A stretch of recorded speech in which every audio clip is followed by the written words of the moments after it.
Hey guys, this is BatWave, and this is my second video today. I just wanted to really thank all you guys for liking my videos and watching them, even if it doesn't really pertain to your life as much, or if it does, thank you very much. So this is my video out to you guys. So recently I've watched this movie called The Jungle Book. Yeah, I know I've been really late on it, and I know I've been slacking on it because it was released in April 2016. But I just thought I would do this video because mainly I like to do movie critics, and one of the things I really do love is showing how I feel about movies. So welcome to the Batwave, and enjoy this video. I just want to thank you all, and if you have anything to say, just put it on my videos or comments, and I'll get back to you. So one of the things I saw was The Jungle Book, and this movie was amazing. It had a lot of emotion behind it.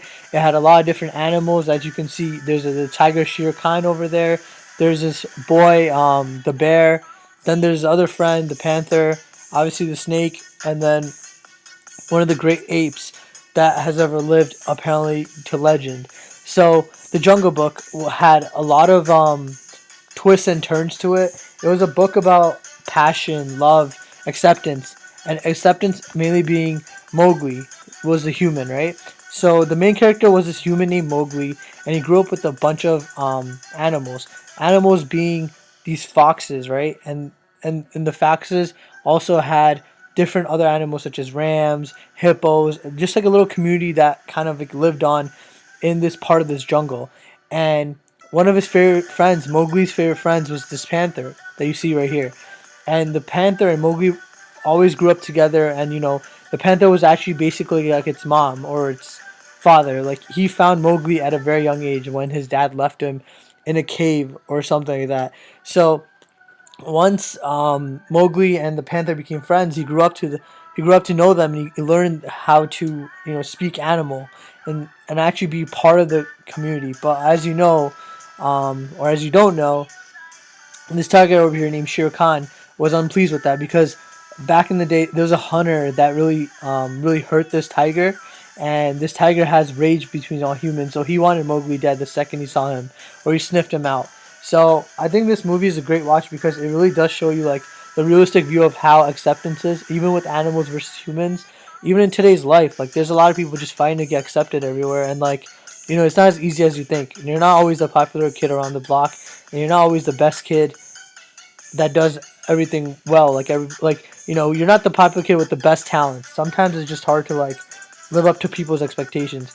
So I think one of the cool things that I saw on the internet when I was researching was how IMBD rated this. I think it was pretty cool because in their summary they said, after a threat from the tiger, Shere Khan forces him to flee the jungle. A man-cub named Mowgli embarks on a journey of a self-discovery with the help of a panther, Bagheera, and a free-spirited bear, ba- Baloo. So I think it was really cool to see their little summary right there, because they got rated 7.6 out of 10 on IMBD.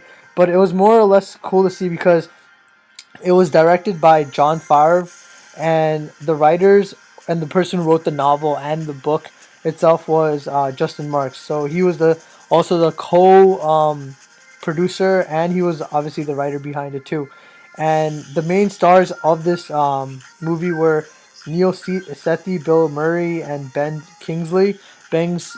So I think one of the cool things about this Jungle Book movie depiction was it had a lot of emotion behind it, but not only that, it had a lot of adventure. It seeked a lot of purpose. It seeked a lot of a lot of curiosity. Mowgli was actually supposed to go back to the humans, but in a weird way, he found his way back home, which was the same place he started. But this time, he was 10 times stronger, mainly because he knew his purpose why. And when you know your purpose why, his reason of belongingness was even greater than before. Before, he didn't want to just belong there. He wanted to just find out who he was. But later on, he realized, the family he grew up with is actually who he is. It doesn't matter how you look with the skin or the tone of your appearance or your aesthetics. It actually matters on how you kind of perceive life and you kind of perceive your friends as you grow up. So I think he found his acceptance, and the tiger couldn't find it. So in the end, the tiger and Mowgli had a battle, but obviously we all know who won. It was Mowgli, right? But I think it was a really good watch because the graphics were phenomenal. The director did a very good job when it came to directing and addressing a positive message amongst the viewers. But mostly, it was great to kids and family. Um, again, the graphics were amazing and the dialogue was amazing too, because it actually made you feel like you were part of the movie. You're part of like the characters' lives, and also you're part of everything that Mowgli's going through as a character, from the time where he wanted to belong, from the time where like the snake was grasping around his neck and trying to like manipulate him and thinking that he was somebody that nobody needed, to where the panther and then the bear he found were like his two brothers in a way, because they actually like guided him and forced him to go the right path. And in the end, Mowgli found what he wanted. And in the end of the entire book, the Jungle Book, he found the jungle, which was his heart, and where he lived was within the jungle with his friends, not the people, not anybody else, but the people he grew up with and the people he wanted to stay by because of his choices. So I think it was really cool. And given this Jungle Book, I think this was a cool picture I found online. This was with the snake, the altercation of the snake. As you can see, the snake is trying to manipulate him in this thing, and Mowgli looks like a very innocent child. Mind you, he's only like 9 or 10 years old, so it's pretty cool to see like the the look that the snake gives Mowgli when he's trying to deceive him. You can tell that he doesn't have good in his eyes. He actually has a look of just like manipulation. He's just trying to get around him so you can, I guess, eat him. Also, back in the day, if you guys don't know already, this was one of my favorite movies and shows to watch, The Jungle Book. And this was one of the things that I grew up with in the 90s, and I think it came out around that time as well. So you guys should check it out as well, because it's one of the cool things to watch. And the last thing here was, the fact that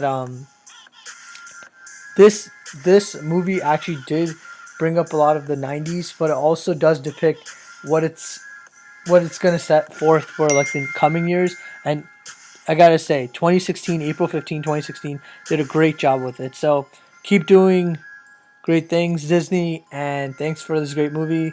And I loved it, and you guys should go see it. My personal rating for this is a good 8.5 out of 10, mainly because of the graphics, the dialogue, and how they portrayed the character.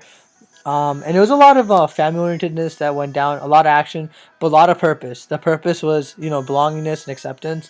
So I really liked that kind of. And it was a great movie. I watched it with my brother. So, shout out to him. And yeah, this is the BatWave, and I'm out. Peace.